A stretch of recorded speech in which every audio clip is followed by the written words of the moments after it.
Hello everyone, welcome back. In this video, I'm going to discuss about what Siebel OpenUI is built on. Before going to that, I want to give you an idea of what we are going to discuss with this metaphor. Consider we are building a house. All we need is the raw material. We need to, once we build the house with the raw materials, we need to style the house, we need to paint it, we need to give all kinds of styling to it, and we also need electricity. If I switch on a light, it should switch on. If I switch on something, something should happen. So we need some kind of functionality on it. This is an old metaphor that is compared with the web technologies. The raw material is HTML, the paint and styling is CSS, and the electricity that runs everything in the house is JavaScript.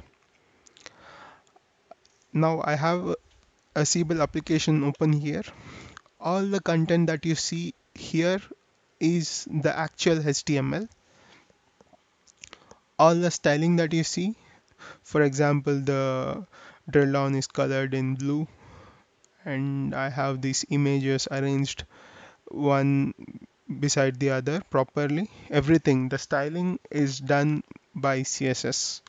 We have CSS files that take care of it.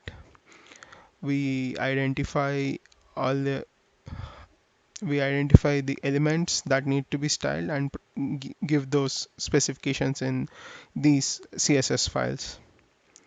For example, we are defining a font here with font weight 500, font style normal.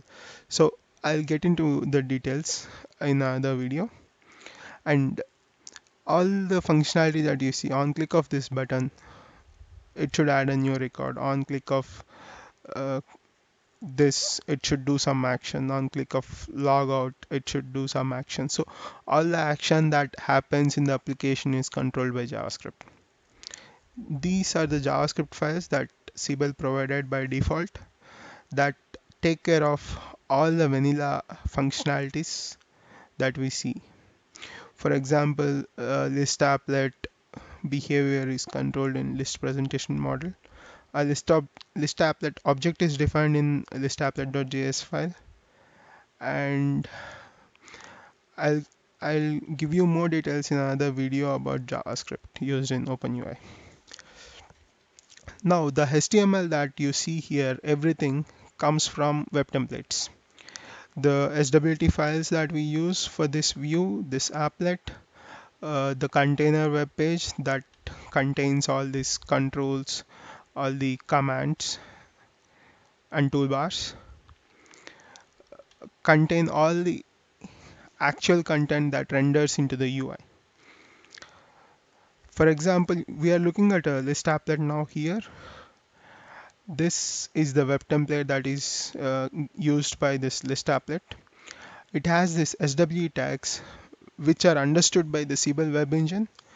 It will call the server, it will fetch the data, and it will pass the data to your browser.